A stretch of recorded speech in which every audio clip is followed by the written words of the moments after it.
तो तमाम जो हुकूमतें होती हैं वो जीत जाती हैं। अगर ये फिनोमेना दुरुस्त हो तो फिर इमरान खान जब दौरे हुकूमत में था उसको 24 ज़िमनी इलेक्शन मुस्लिम लीग नून ने अपोजिशन में रहते हुए हराए थे। इवन ये कि जो इमरान खान ने 2018 में जो अपनी सीट पेशावर की छोड़ी, एग्जैक्टली इसी तरह 2 महीने बाद उसके हुकूमत में आने के बाद इलेक्शन हुआ और वो बाय इलेक्शन जो है उसके अंदर इमरान खान वो सीट हार गया था। कल रात को पाकिस्तान में और बिलखसूस पंजाब में जो इलेक्शन रिज़ल्ट्स आए हैं उसमें ये कहना कि जी हुकूमतें जीत जाती हैं, ये फिनोमेना इसलिए दुरुस्त साबित नहीं हुआ जैसे मैंने बताया कि माजी के अंदर ये सब हो चुका है। बल्कि हमजा शहबाज शरीफ साहब की जब हुकूमत थी हम अपने बाई इलेक्शंस उस वक़्त हारे थे।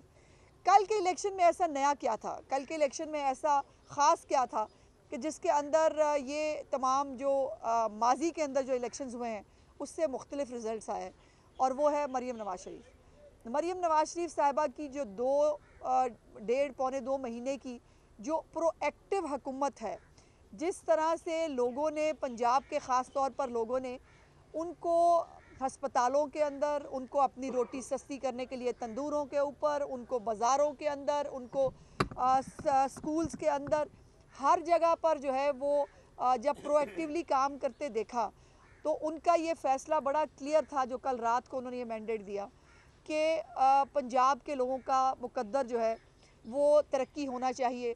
बुज़दार मॉडल ने पहले इस सूबे को बहुत नुकसान पहुंचाया है और जो ये तब्दीली का घुन है इसने पंजाब को जिस तरह से करप्शन के ज़रिए, जिस तरह से नाकामी और नाअहली के ज़रिए जो तकलीफ़ें पहुंचाई, उसके बाद मरीम नवाज़ शरीफ साहिबा का ये जो 1.5-पौने 2 महीने की सिर्फ हुकूमत है वो एक ताज़ा हवा का झोंका था।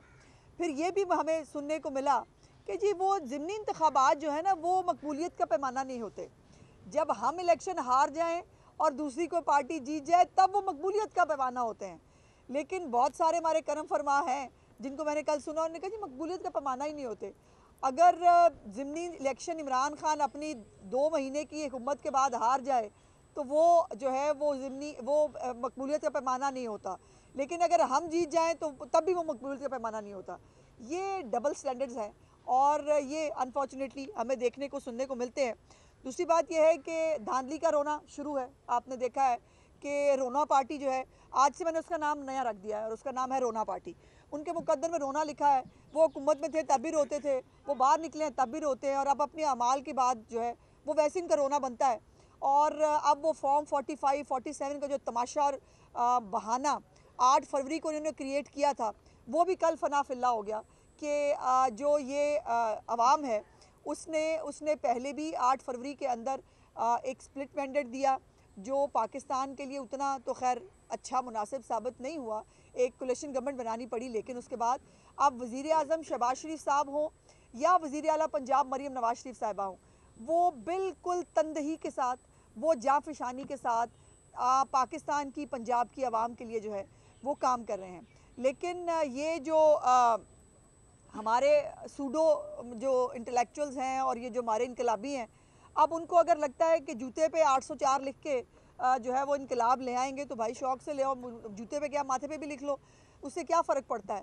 लेकिन इमरान खान ने और ये फसाद पार्टी ने जो नया काम शुरू किया हुआ है, जो इदारों के ख़िलाफ़ ये साजिशें करने से बाज नहीं आते, वो बेशक IMF के खिलाफ जो है वो दफ्तर के बाहर एहतजाज करना हो, पाकिस्तान को जो है वो पैसे मिलने से रोकना हो, वो इदारों के सरबराहों के नाम ले लेकर, अब वो भी आपने देख लिया, वो भी स्टोरी, वो हापिक दिया जी हापिक दिया और 3 कतरे डाल के दिए। मतलब बड़ा ही पागल था जिसने सरेआम बुशरा बीबी के मौक्कल के सामने 3 कतरे डाले थे और उसके उस 3 कतरों के ऊपर जिसका अब मेडिकल बोर्ड जो है बाकायदा पूरे तमाम टेस्ट के बाद जो उन्होंने रिपोर्ट दे दी है कि मोहतरमा को जो है वो गैस्ट्रो की शिकायत थी सिर्फ, और उसके ऊपर उन्होंने इदारों के सरबराहों पे भी इल्ज़ाम लगा दिए, मैं छोड़ूंगा नहीं, मैं उसको भी।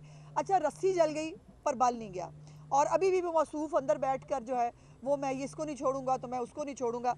मेरा ख्याल है कि जो है ये फितना फसाद पार्टी अपने अमाल पे गौर करे। ये कल का इलेक्शन ये एक ट्रेलर है, ये पंजाब के अवाम का फ़ैसला है कि पंजाब के अवाम को अपने बच्चों के हाथ में पेट्रोल बम नहीं चाहिए।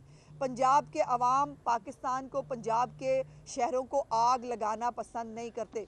पंजाब के अवाम मरीम नवाज शरीफ की जो परफॉर्मेंस है, जिसके ऊपर वो एयर एम्बुलेंस है, वो निगहबान रमज़ान पैकेज है, वो फ्री बाइक्स हैं। हमारे बच्चों के पास फ्री बाइक्स होनी चाहिए, हमारे बच्चों के पास लैपटॉप्स होने चाहिए, और ये पंजाब का फ़ैसला है। और अगर अभी भी ये अपना किबला दुरुस्त नहीं करते, तो अभी तो मरीम नवाज शरीफ साहब को आए हुए 2 महीने जो है वो अभी नहीं हुए हैं, तो आप अंदाज़ा करें कि 6 महीने बाद या 1 साल बाद जो तमाम उनके प्रोजेक्ट्स जब कंप्लीशन के करीब होंगे, तब इस फितना फसाद पार्टी को मुंह छुपाने के लिए भी कहीं नहीं मिलेगा।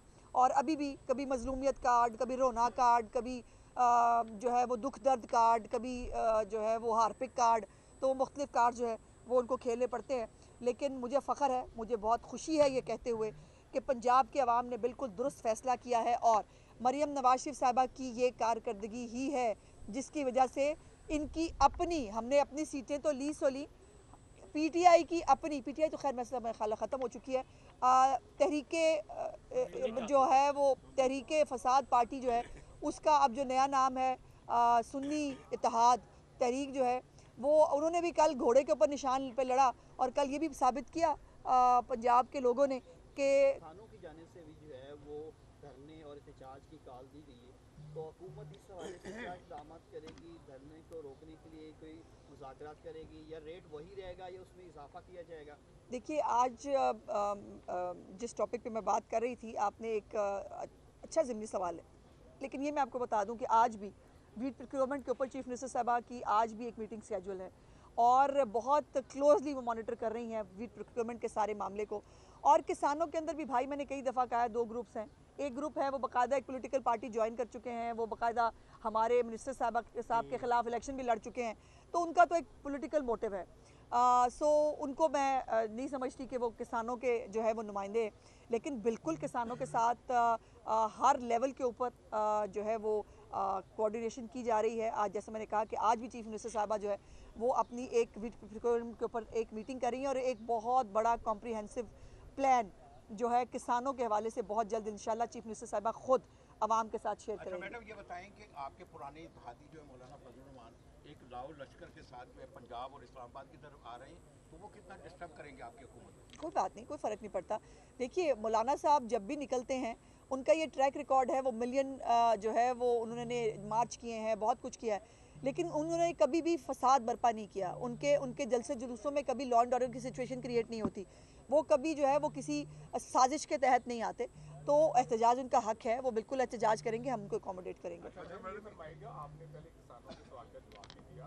इस वक्त जो किसान है वो उनका ये मेन मसला है कि आड़ती उनसे 2025 रुपए में खरीद रहे हैं, आपने 3900 रुपया रेट जो है वो मुकर्रर किया है, इस पे अमल दरामद किस तरह करवाएंगे? वो कह रहे खरीद ही नहीं रही हुकूमत हमसे, इस पे देखिए, अभी तो मेरा ख्याल है कि बारदाना जो है वो भी अभी जो है वो शुरू नहीं हुआ था, उससे पहले रौला मचा दिया था इन लोगों ने। तो ये खामखा मीडिया हाइप बनाना, वो झूठी खबरें मतलब चलाना, वो है, आपको पता है बिकता है शायद मीडिया के अंदर, वो चलता है। लेकिन बिल्कुल हुकूमत जो है उसको मालूम है कि उसको क्या करना है, और बाकायदा चीफ मिनिस्टर साहबा की बड़ी क्लियर इंस्ट्रक्शंस है इस हवाले से। बिल्कुल किसानों से जो है वो गंदम अपने सरकारी रेट पर ज़रूर खरीदी जाएगी। ये बताइएगा कि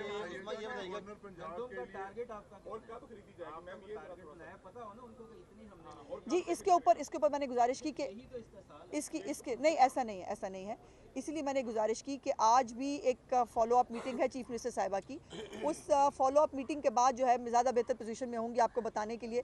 लेकिन ये बारदाने से पहले शोर मचा देना, बारदाना नहीं मिल रहा, ख़रीदारी नहीं होगी, ऐसी ये सिर्फ मार्केट के अंदर अफवाहें डिस्टेबलाइज करने के लिए उठाई जाती हैं। कि कल जो ज़िमनी इलेक्शन है उसमें परवेज़ लाई भी इलेक्शन लड़े और मोनस लाई भी, परवेज़ लाई गुजरात से हार गए और मोनस लाई लाहौर से, अब वो कह रहे हैं कि धांधली हुई है। ज़ाहिर है जी, वो स्पेन में बैठ के मोनस लाई को धांधली नज़र आ रही है, सड़ता हुआ अडयाला जेल में अपना बाप नज़र नहीं आ रहा, जिसको वो एज ए ज़र ज़मानत यहाँ फेंक के चले गए हैं स्पेन में याशी करने के लिए। तो वो इतनी उनको शौक़ है, इतने वो बड़े लीडर हैं, तो वो उनको लगता ये है कि वो बाहर स्पेन में जो है वो पार्टी करेंगे, स्पेन में वो चिल करेंगे और यहाँ लोग उनको लग के जो है वो वोट डालेंगे। किस चक्कर में? वो जो पैसे वो भर भर के लेके गए हुए चार्टर्ड प्लेन के अंदर, जो डॉलर्स भर के वो लेके गए थे, अभी तो उन्होंने उसका जवाब देना है। अभी जो उनके वालिद साहब हैं उनके ऊपर बहुत सारे केसेस हैं, उनको उन्हें जवाब देना है। सो इसलिए अल्लाह पाक से डरना चाहिए। इनको बहुत जो है वो फ़िरौनियत थी इस ख़ानदान के ऊपर, लेकिन अल्लाह पाक जो है वो फिर हिसाब लेते हैं। गवर्नर पंजाब के लिए कमरुल ज़मान कायरा, इना रुबानी खैर, सैयद अहमद महमूद और नवदीन अफजल चंद का नाम पीपल्स पार्टी की तरफ से तजवीज़ किया जा रहा है। आपकी तरफ से कोई मुशावरत इस हवाले से फाइनल हुई? अभी चूंकि मुझे इस बारे में कुछ नहीं मालूम है, मुझे नहीं बताया गया, तो मैं इस बारे में भी बात नहीं कर पाऊंगी। राणा सनाउल्लाह ने कहा है कि अगर पीटीआई की हालत मुज़ाकरात करे तो फिर हो सकता है कि इमरान खान जेल से बाहर आ जाए। आप क्या समझती हैं? देखिए, जेल से बाहर तो उनको खैर अदालतों के ज़रिए ही आना पड़ेगा। वो बेचारे गोडे गोडे एनआरओ मांग रहे हैं, वो अलहदा बात है कि उनको एनआरओ देता कोई नहीं, और वो ज़ाहिर है इस बहुत दुख का शिकार रहे हैं कि मैं बात करना चाहता हूँ, मुझसे कोई बात नहीं करता। तो इसमें इस जो है वो शेर में शायर जो है वो एनआरओ मांग रहा है, लेकिन एनआरओ उनको मिल नहीं रहा। जहाँ तक बात है कि वो बात करेंगे, बात तो भाई उनकी, मैंने जैसे कहा कि रस्सी जल गई है, उनका बल नहीं गया।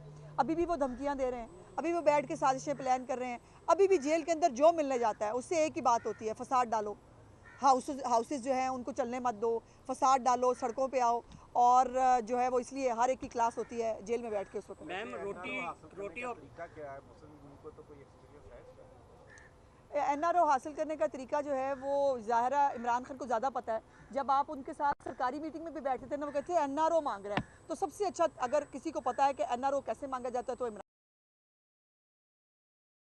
मांग रहा है, उनको वो एनआरओ देना नहीं चाहिए। रोटी और नान की कीमतों में कमी का फैसला हुआ, उस पर तकरीबन पंजाब में 89% अमल दरामद हो चुका है। अल्हम्दुलिल्लाह कहीं से तो इसके बाद आप कौन सी ब्रांड है, क्या ब्रायलर गोश्त पे भी इतनी तवज्जो दी जाएगी?